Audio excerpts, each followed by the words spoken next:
Welcome back everyone. Today I'm going to run you through our new purchase that we got last night. The R33 sedan or four-door or saloon or family car or Camry as someone called it on the way home.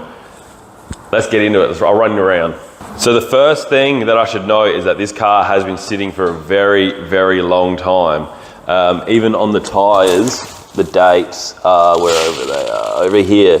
So 2012 on all fours. So that was the last time it had a new set of tyres, and they've still got lots of meat left on them. So it wouldn't have been parked up much after that. Another sign that it has been stored for a very long time is on the way home, the tyres had lots of flat spots. So where it's been sitting for all these years, it was flat spots on the tyres, it was very uncomfortable. So as cool as it is to find like pretty well a barn find R33, the most annoying thing about having a car that's been sat around for that long is your perishables.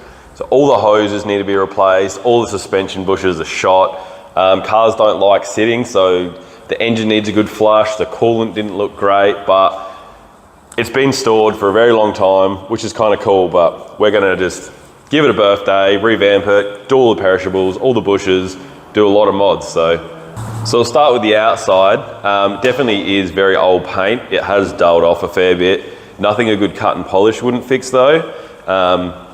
Very minimal rust. There's only like a couple of spots, one in the door, like some surface rust in the boot, but it's a 1994 car, so it's in great condition considering. So it's got like a few little touched up marks.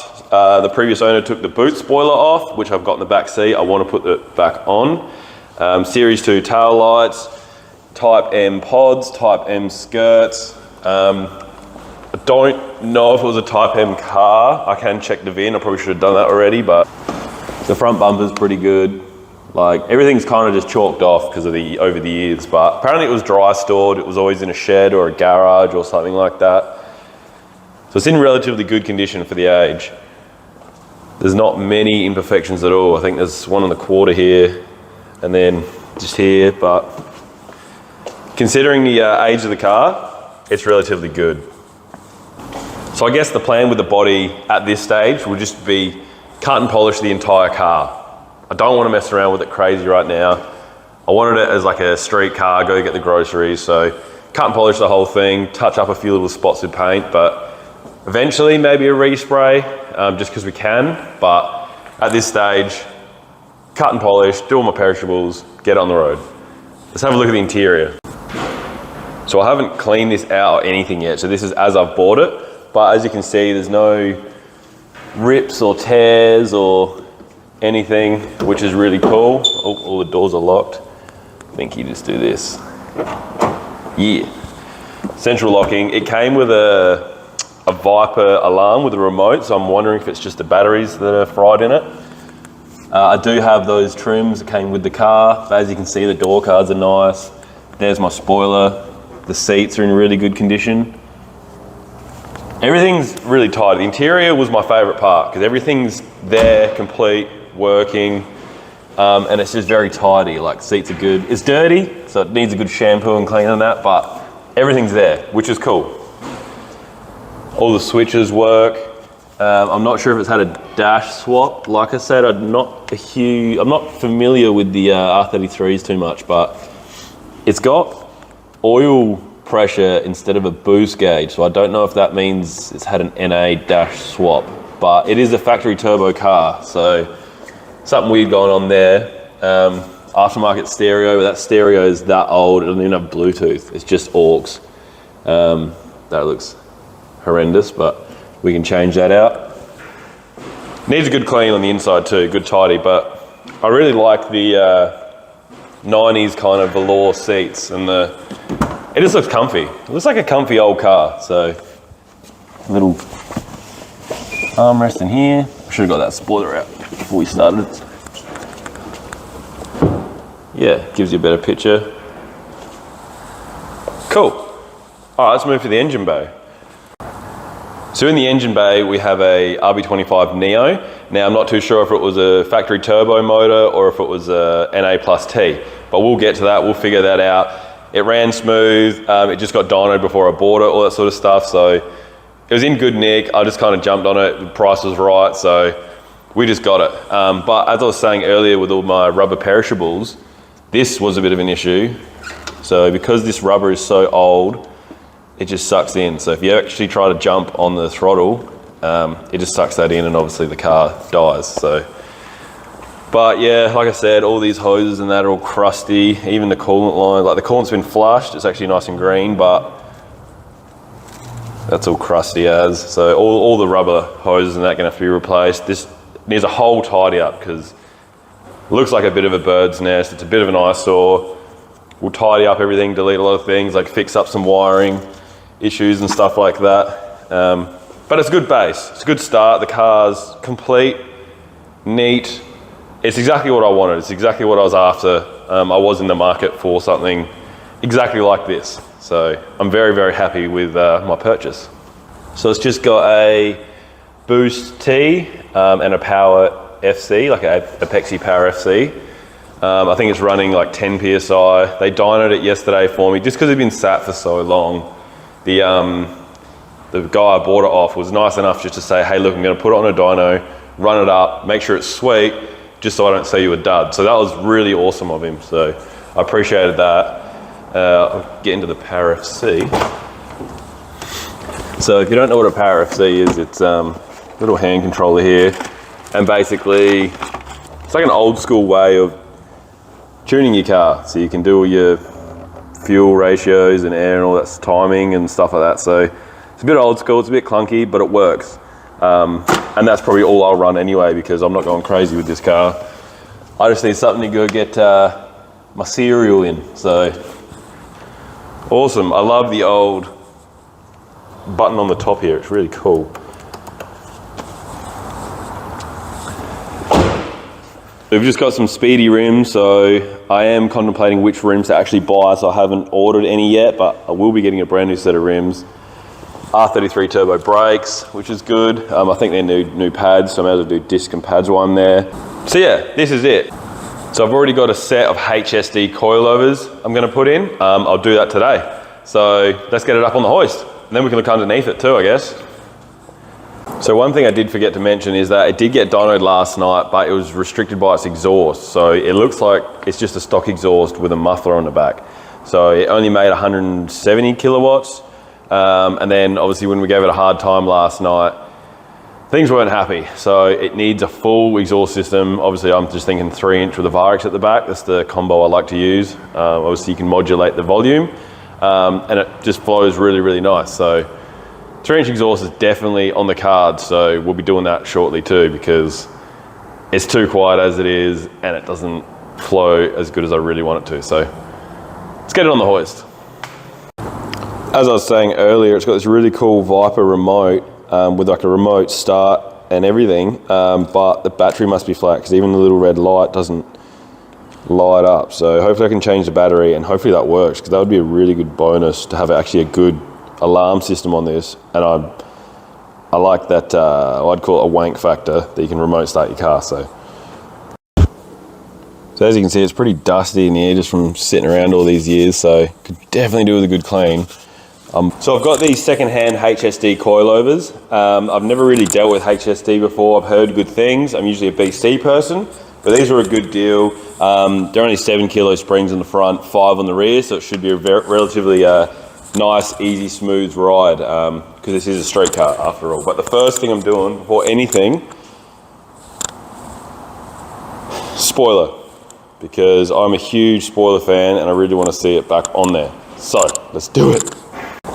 So the first thing I'm trying to do is do this spoiler, and as you can see, the tape's been on there that long. It's pulling it up by strands. So I'm gonna have to get some like wax and grease remover or something, just so we try not to pull the paint up with it. That's a bit annoying, but ow. So as you can see, I've had to end up using what we call a caramel wheel or a tractor wheel or whatever you want to call it. And it's still left over with like lots of hard bits of residue. So I'm just gonna hit it with more wax and grease remover, and yeah, it's coming up all right. It's a bit of a stuff around, but yeah, look how hard that is. It's just tape. Don't leave tape on cars. It's the most annoying thing, but we're getting there. So I'll show you a trick I've learned over the years. So we've still got a lot of residue left from the tape and the caramel wheel and that. If you just get a rag and some like wax and grease remover and just cover it, what it does is it soaks it. See, this one's already done. And it just lifts it off pretty easy. You just have to check on it and make sure it doesn't evaporate before you check on it. But if you do that, leave it for like even 10 minutes, it'll come up great. Way easier to get off. So if you've got any tape residue in your car, you're trying to figure out how to get rid of it, I'd leave a rag like that on it, and then it gets nice and moist. I can already feel it peeling up underneath. See, it stays nice and moist, and then it'll just kind of, yeah, peel off.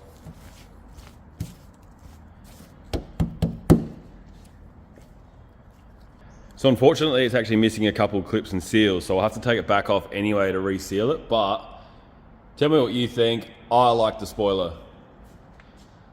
I like the spoiler way better. All right, enough of that. Let's get into these things. The springy, coily, shocky, suspension-y, them lowery things. So for the people that don't know, Skyline coilovers are relatively easy to change. Oh yeah, there's that little bit there, but it's not a hole, it's just surface. So I should be able to sand it back, paint it, seal it from underneath, see what happens. Back onto the subject, Skyline coilovers, especially R33s, because there's one less bolt. 2 bolts there, underneath the car, a bolt there, a brake line bracket, and that's it. You adjust your height and that's it. So do the front first, because the rear I got to pull the back parcel shelf out and I cannot be bothered right now, so I'll do it later. So just while I'm under here, I've whipped the wheel off. I mean, you can try and change your coilover with having the wheel on, but it'd be a bit of a nightmare. Having a quick look at everything. Everything does look like it's been sitting for a very long time. Front pads, can't really see them. They're probably going to need to be done soon. That's okay. But while we do the pads, I guess we can paint the brakes, stuff like that. That can be another video.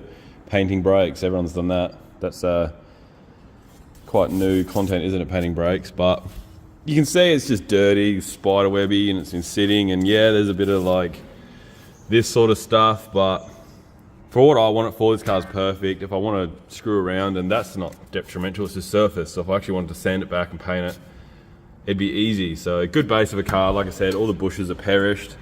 Just looking under it now, like, you know, everything looks kind of average, but it's exactly how I thought it was going to be when the guy was explaining how long the car's sat for and all this, that, whatever. So definitely on another video, I'm probably going to do all new arms. So I'll be doing front arms, rear arms, trailing arms, caster arms, sway bar arms, brake arms, hub arms, steering rack arms, gearbox arms, all the arms, the diff arms, everything's kind of armed up. So not armed up. I need to arm it up.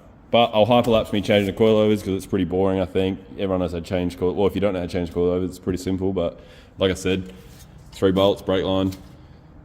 Sweet. Let's get into it.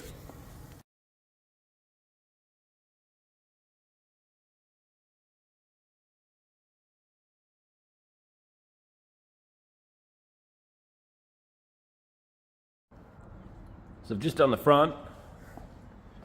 As you can see, it's heaps lower, which is good. But the wheels stick way too far in, so I am going to get another set of wheels and that sort of stuff. So, but front looking good, not bad. So to get to the rear coilovers, I've got to pull this back seat out. So a couple of bolts under here, and then this one too, and then got to get into that parcel shelf. And that's where the bolts will be. So got to start pulling it apart. So a lot of people, I guess, when they'd find a barn find R33, the first thing they do is clean it. Nah, you got to lower it so you like looking at it. Because look at that. You can't really, yeah, brother.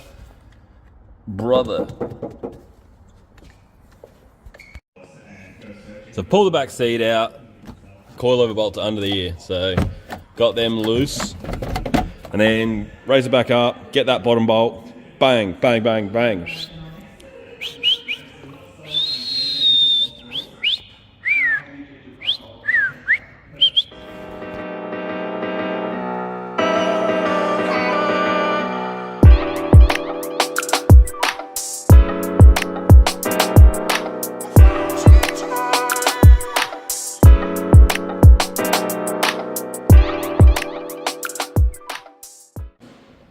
one problem we might run into, being a stock body car, is no one's rolled the guards yet. So we've just lowered it. This tyre is awfully close, I think. If it was to be low, might just pass. But if we want to run bigger wheels with fitment, we're gonna have to roll this. It's pretty common to do. Seems a shame because it is a stock body, it's never been rolled, but we like fitment. So as you can see, it's sitting way lower. So much better.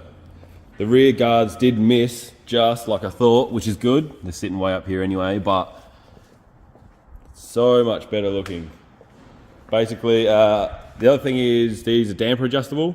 So it's got these little knobs on the top that you can soften and harden, but because these ones are behind the back seat, I might just set them to the middle, like directly in the middle of the adjustment, and then if I have any issues with it, I have to pull the back seat out again, but I think it's a safe bet, just doing it in the middle.